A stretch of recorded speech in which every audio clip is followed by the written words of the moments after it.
नमस्कार, मैं हूं अंकुर और आप देख रहे हैं सत्यहिंदी.com। एक नजर अब तक की सुर्खियों पर। नीट में नाकाम होने के बाद चेन्नई के 19 वर्षीय एमबीबीएस कैंडिडेट ने आत्महत्या कर ली, लेकिन गजब तब हुआ जब बेटे की मौत से सदमे में गए पिता ने भी अगले दिन जान दे दी। तमिलनाडु के मुख्यमंत्री ने सोमवार को छात्रों को आश्वासन दिया कि नीट को समाप्त कर दिया जाएगा। उन्होंने छात्रों से खुदकुशी जैसे बुरे विचार से बाहर निकलने और आत्मविश्वास के साथ जीवन का सामना करने को कहा। एक बयान में स्टालिन ने कहा, मैं अपील करता हूं कि किसी भी परिस्थिति में किसी भी छात्र को अपनी जान देने का फैसला नहीं करना चाहिए। नीट जो आपके विकास में बाधा है को खत्म कर दिया जाएगा। राज्य सरकार इस दिशा में कानूनी सलाह पर काम कर रही है। सब्जी विक्रेता रामेश्वर ने कांग्रेस नेता राहुल गांधी के साथ मुलाकात कर ली है और राहुल गांधी ने उनके साथ लंच भी किया है। दरअसल सब्जी बेचने वाले रामेश्वर की एक वीडियो काफी वायरल हुई थी, जिसमें वो टमाटर की बात करते हुए रो पड़े थे और कहा था कि टमाटर लेने और खाने के उनके पास पैसे नहीं है। जिसके बाद राहुल गांधी ने भी उस वीडियो को साझा किया था और बाद में राहुल गांधी सब्जी मंडी भी गए थे। हालांकि बाद में रामेश्वर ने राहुल गांधी से मिलने की इच्छा जताई, जिसके बाद आज राहुल गांधी ने उनके साथ फोटो ट्वीट किया है। राहुल गांधी ने उनके साथ फोटो डालकर ट्वीट किया है कि रामेश्वर जी एक जिंदा दिल इंसान हैं, उनमें करोड़ों भारतीयों के सहज स्वभाव की झलक दिखती है। विपरीत परिस्थितियों में भी मुस्कुराते हुए मजबूती से आगे बढ़ने वाले ही सही मायने में भारत भाग्य विधाता हैं। सुप्रीम कोर्ट ने सोमवार को news broadcasters and digital association यानी एनबीडीए द्वारा स्थापित स्वनियामक सिस्टम यानी सेल्फ रेगुलेटरी मैकेनिज्म की अप्रभाविता यानी इनफेक्टिवनेस के बारे में अपनी चिंता व्यक्त की है। भारत के मुख्य न्यायाधीश डीवाई चंद्रचूड़ की अगुवाई वाली पीठ ने वैधानिक सिस्टम के माध्यम से समाचार चैनलों पर प्री सेंसरशिप या पोस्ट सेंसरशिप के खिलाफ एनबीडीए के रुख को स्वीकार करते हुए एक प्रभावी सेल्फ रेगुलेटरी तंत्र की जरूरत पर जोर दिया। सीजीआई ने एनबीडीए द्वारा लगाए गए मौजूदा जुर्माने की पर्याप्तता पर सवाल उठाया। विवादित खबरों को प्रसारित करके न्यूज चैनलों से अर्जित मुनाफे को प्रतिबिंबित करने वाले आनुपातिक जुर्माने की जरूरत का हवाला देते हुए एनबीडीए द्वारा लगाए गए मौजूदा दंड की पर्याप्तता पर सवाल उठाया। टीवी चैनलों की मनमानी पर सीजीआई चंद्रचूड़ की बेंच ने कहा कि इन पर 1 लाख का जुर्माना पर्याप्त नहीं है, मुनाफे के हिसाब से जुर्माना लगाया जाना चाहिए। पीठ ने कहा कि उल्लंघन के लिए जुर्माना 1 लाख रुपए यह आंकड़ा 2008 में निर्धारित किया गया था। सीजीआई डीवाई चंद्रचूड़, जस्टिस जेबी पार्थिवाला और जस्टिस मनोज मिश्रा की बेंच एनबीडीए द्वारा दायर याचिका पर सुनवाई कर रही थी, जिसमें मीडिया के लिए सेल्फ रेगुलेटरी सिस्टम के खिलाफ बॉम्बे हाईकोर्ट द्वारा की गई महत्वपूर्ण टिप्पणियों को चुनौती दी गई थी। अभिनेता सुशांत सिंह राजपूत की मौत के मामले में मीडिया ट्रायल पर सवाल उठाने वाली जनहित याचिकाओं के एक बैच का फैसला करते हुए जनवरी 2021 में पारित एक फैसले में हाईकोर्ट की टिप्पणियां आई थीं। सुप्रीम कोर्ट ने एक प्रेस नोट जारी कर कहा है कि सोशल मीडिया पर मुख्य न्यायाधीश डीवाई चंद्रचूड़ के नाम से एक गलत संदेश फैलाया जा रहा है। बीबीसी के अनुसार प्रेस नोट में कहा गया है कि सोशल मीडिया पर ऐसी पोस्ट देखने को मिल रही है जिसमें सीजीआई की फाइल फोटो के साथ उनका नाम इस्तेमाल कर जनता से सरकार के खिलाफ विरोध करने की अपील की गई है। कोर्ट का कहना है कि ये पोस्ट फर्जी है और गलत इरादे से इसे फैलाया जा रहा है। ऐसे कोई भी पोस्ट मुख्य न्यायाधीश डीवाई चंद्रचूड़ ने जारी नहीं किया है और ये संदेश फैलाने वालों के खिलाफ कार्रवाई की जा रही है। बार एंड बेंच के मुताबिक जो सीजीआई के नाम से फेक पोस्ट सोशल मीडिया पर प्रसारित किया जा रहा है, उसमें कहा गया है कि हम भारत के संविधान और भारत के लोकतंत्र को बचाने की पूरी कोशिश कर रहे हैं, लेकिन इसमें आपका सहयोग भी बहुत ज़रूरी है। सभी लोगों को एकजुट होकर सड़कों पर उतरना चाहिए और इस सरकार से अपने अधिकारों की मांग करनी चाहिए। यह तानाशाही सरकार लोगों को डराएगी, धमकाएगी, लेकिन आपको डरने की जरूरत नहीं है। हिम्मत बनाए रखें और सरकार से हिसाब मांगो। मैं तुम्हारे साथ हूं, डीवाई चंद्रचूड़। मगर सुप्रीम कोर्ट ने अब ये साफ कर दिया है कि ये पोस्ट फेक है। बता दें, सीजीआई के खिलाफ पहले भी सोशल मीडिया पर ट्रोल किया गया है, उनको सरकार के खिलाफ बताया गया है और कहा गया है कि आप विपक्ष की ओर से चुनाव क्यों नहीं लड़ देते हो। 2023 के स्वतंत्रता दिवस से एक दिन पहले पश्चिम बंगाल के मुख्यमंत्री ममता बनर्जी ने बड़ा बयान दिया। उन्होंने कोलकाता के बेहाला में कहा कि मंगलवार को स्वतंत्रता दिवस के मौके पर पीएम मोदी द्वारा लाल किले से दिए जाने वाला भाषण उनका आखिरी भाषण होगा। ममता बनर्जी ने इस दौरान दावा किया कि 6 महीने बाद होने वाले लोकसभा चुनाव 2024 में इंडिया गठबंधन की जीत होगी। ममता बनर्जी ने कहा कि विपक्षी इंडिया गठबंधन जल्द ही मैदान पर कब्जा कर लेगी और चुनाव में खेला होगा। उन्होंने कहा कि 2024 के चुनाव में इंडिया गठबंधन की जीत होगी। ममता बनर्जी ने कहा कि इंडिया ब्लॉक पूरे देश में बीजेपी को नेस्तनाबूद कर देगा। बंगाल में टीएमसी बीजेपी को बुरी तरह मात देगी। सेबी और विनिमय बोर्ड तय समय में अडानी हिंडनबर्ग केस की जांच नहीं कर पाया। इससे सोमवार को सुप्रीम कोर्ट में एक आवेदन दायर कर जांच पूरी करने के लिए 15 दिन की मोहलत और मांगी है। सुप्रीम कोर्ट द्वारा तय की गई समय सीमा आज यानी 14 अगस्त को खत्म हो गई। अडानी समूह की कंपनियों के खिलाफ अमेरिका स्थित short seller firm Hindenburg research ने कई आरोप लगाए हैं और इसी मामले की सेबी को जांच करने को कहा गया है। लाइव लॉ की रिपोर्ट के अनुसार अपने आवेदन में सेबी ने अदालत को बताया है कि उसने काफी प्रगति की है। बाजार नियामक सेबी ने आगे कहा कि एक मामले में उपलब्ध सामग्रियों के आधार पर एक अंतरिम रिपोर्ट तैयार की गई है और उसने विदेशी न्याय क्षेत्रों आदि में एजेंसियों और नियामकों से जानकारी मांगी है और ऐसी जानकारी प्राप्त होने पर वो इसका मूल्यांकन करेगा। ये दूसरी बार है जब सेबी ने इस मामले की जांच के लिए समय बढ़ाने की मांग की है। इससे पहले मई महीने में इसने जांच के लिए 6 महीने का समय मांगा था, लेकिन तब 6 माह के उस अनुरोध को सुप्रीम कोर्ट ने खारिज कर दिया था। साल 2023 की शुरुआत में आई हिंडनबर्ग रिसर्च की रिपोर्ट ने अडानी ग्रुप को हिलाकर रख दिया था। अब एक बार फिर उसने अडानी ग्रुप पर सवाल खड़े किए हैं।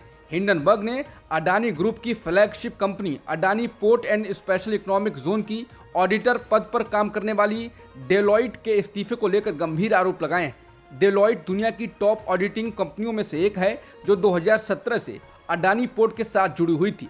डेलॉइट के इस्तीफे के बाद अमेरिकी शॉर्ट सेलिंग फर्म हिंडनबर्ग ने कई सवाल खड़े किए हैं। हिंडनबर्ग की ओर से जारी एक पत्र में कहा गया है कि अडानी पोर्ट ने ऑडिटिंग के लिए डेलॉइट को पर्याप्त जानकारी देने में असफल रही। इसके अलावा उन 3 ट्रांजैक्शन को लेकर भी जानकारी नहीं दी गई जिसे हिंडनबर्ग की रिपोर्ट में जिक्र किया गया था। इस पर भी डेलॉइट ने चिंता व्यक्त किया था। हिंडनबर्ग रिसर्च ने कहा है कि ऐसे में जब अडानी पोर्ट से बातचीत में सहमति नहीं बन पाई तो डेलॉइट ने इस्तीफे का मन बना लिया। हरियाणा के कैथल में कांग्रेस नेता रणदीप सुरजेवाला ने कहा कि जो लोग बीजेपी को वोट देते हैं और बीजेपी के समर्थक हैं वो राक्षस प्रवृत्ति के हैं। रणदीप सुरजेवाला ने कहा कि नौकरी मत दो, कम से कम नौकरी में बैठने का मौका तो दो। सुरजेवाला ने जनसभा को संबोधित करते हुए कहा, नौजवानों के भविष्य को मनोहर लाल खट्टर और दुष्यंत चौटाला मंडी में बोली लगाकर बेच रहे हैं। नौकरी मत दो, लेकिन मौका तो दो नौकरी में बैठने का, वो भी छीन लेते हैं। बीजेपी को जो वोट देता है और जो बीजेपी का समर्थन करता है वो राक्षस प्रवृत्ति का होता है। मैं आज महाभारत की धरती से उन्हें श्राप देता हूं। हरियाणा के कैथल में कांग्रेस नेता रणदीप सुरजेवाला द्वारा बीजेपी के समर्थकों को राक्षस प्रवृत्ति का बताने के बाद विवाद शुरू हो गया। अब बीजेपी ने कांग्रेस और सुरजेवाला पर पलटवार किया है। राज्य के मुख्यमंत्री मनोहर लाल खट्टर ने कहा है कि राक्षस प्रवृत्ति के परिवार से आने वाला ही ऐसे बयान दे सकता है। उन्होंने कहा, एक राक्षसी प्रवृत्ति वाले परिवार में जन्मा व्यक्ति ही ये सोच सकता है। इस तरह की अभद्र भाषा बोलना मैं समझता हूं कि असंसदीय है। इसका संज्ञान हम लेंगे। मध्य प्रदेश के सीएम शिवराज सिंह चौहान ने कहा कि जब नाश मनुष्य पर छाता है पहले विवेक मर जाता है। जो कांग्रेस के नेता कह रहे हैं कि जनता राक्षस है, बीजेपी को वोट देने वाले करोड़ों करोड़ लोग राक्षस हैं। सोनिया जी, राहुल जी, क्या आप जनता को राक्षस मानते हैं? बीजेपी, हम लोग जनता को भगवान मानते हैं।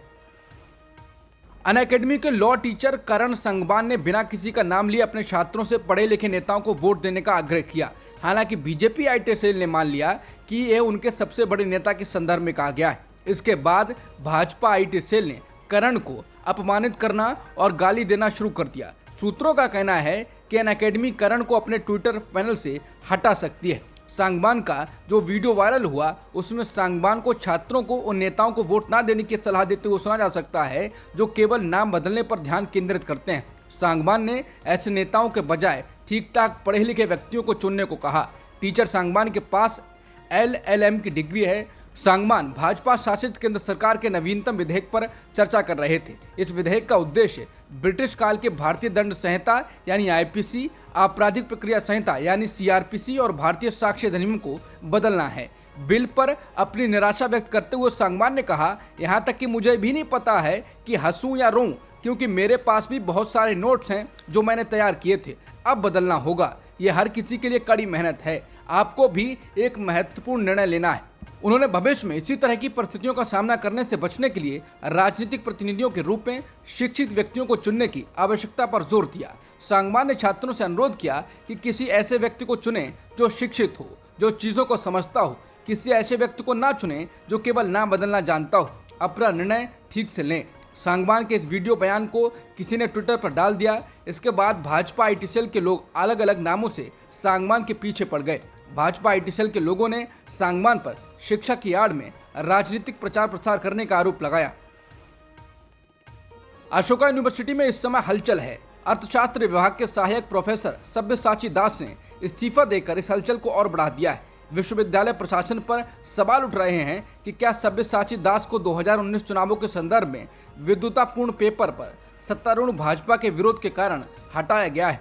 द वायर ने यह खबर दी है। प्रोफेसर दास ने 2019 के चुनाव नतीजों को किस तरह प्रभावित किया गया इस पर एक विद्वतापूर्ण पेपर लिखा था। इस पेपर के सार्वजनिक होने के बाद राजनीतिक हलचल मच गई। उन्हें इतना ट्रोल किया गया कि उन्हें भी इस्तीफा देना पड़ा। प्रोफेसर दास ने 2019 के लोकसभा चुनावों में चुनावी हेरफेर की संभावना का आरोप लगाते हुए ये पेपर लिखा था। 2019 में भाजपा 2014 की तुलना में बहुत अधिक अंतर के साथ सत्ता में वापस आई थी। प्रोफेसर सब्यसाची दास ने EVM से जोड़ते हुए इसी पर सवाल उठाया था। उनके अध्ययन ने सोशल मीडिया पर हलचल मचा दी।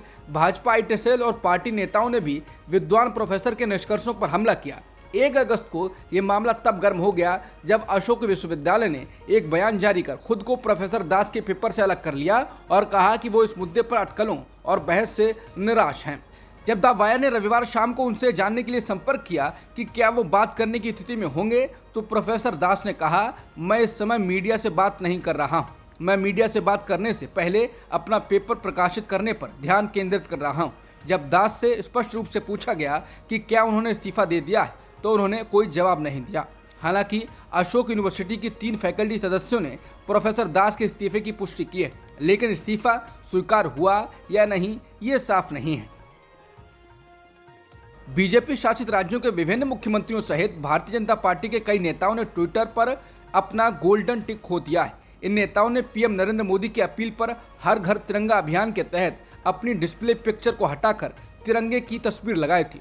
डिस्प्ले पिक्चर या DP में अपनी तस्वीर होने पर ही X उस अकाउंट को गोल्डन टिक देता है। प्रधानमंत्री मोदी ने 77वें स्वतंत्रता दिवस से पूर्व 11 अगस्त 2023 को हर घर तिरंगा अभियान लॉन्च किया था। उन्होंने लोगों से सोशल मीडिया प्रोफाइल पर भारतीय तिरंगे को लगाने की अपील की थी। इसके बाद बड़ी संख्या में भाजपा नेताओं ने अपनी DP बदली। इकोनॉमिक्स टाइम्स के मुताबिक जिन भाजपा मुख्यमंत्रियों ने X पर अपना गोल्डन टिक खो दिया है, उनमें हरियाणा के मुख्यमंत्री मनोहर लाल खट्टर, गोवा के मुख्यमंत्री डॉक्टर प्रमोद सावंत, मध्य प्रदेश के मुख्यमंत्री शिवराज सिंह चौहान, उत्तराखंड के मुख्यमंत्री पुष्कर सिंह धामी शामिल हैं। इसके साथ ही बीजेपी के राष्ट्रीय प्रवक्ता संबित पात्रा ने भी सोशल मीडिया प्लेटफॉर्म पर गोल्डन टिक खो दिया है।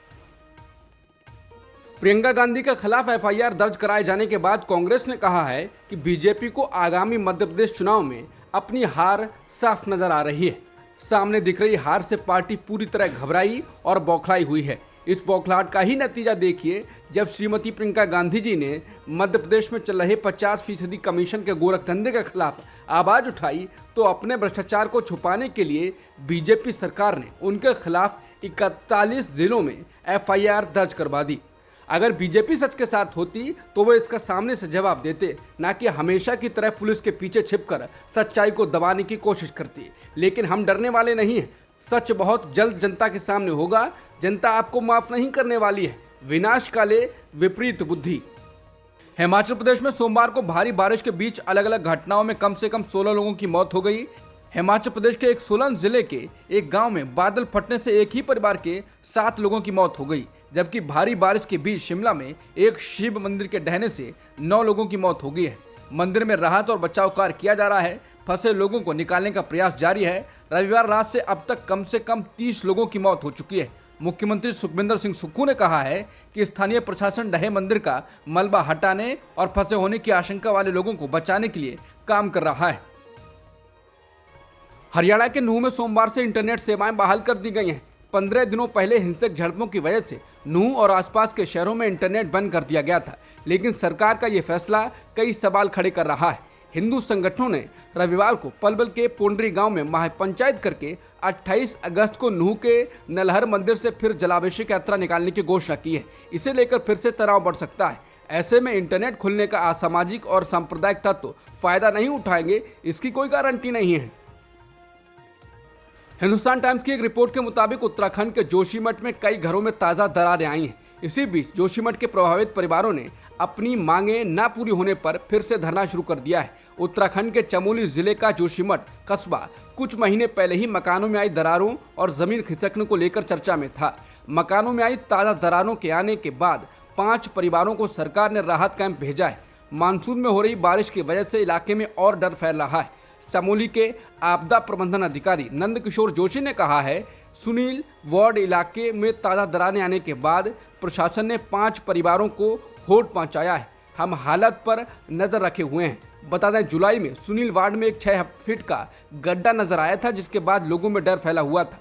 चमोली जिला प्रशासन के ताज़ा आंकड़ों के मुताबिक अब तक जोशीमठ में 868 इमारतों में दरारें आ चुकी हैं। अधिकारियों के मुताबिक इनमें से 181 असुरक्षित जोन में हैं, जबकि फिलहाल 296 परिवार कैंपों या किराए के घरों में रह रहे हैं। अब तक की खबरों में इतना ही। बाकी खबरों के लिए बने रहिए सत्यहिंदी.com के साथ।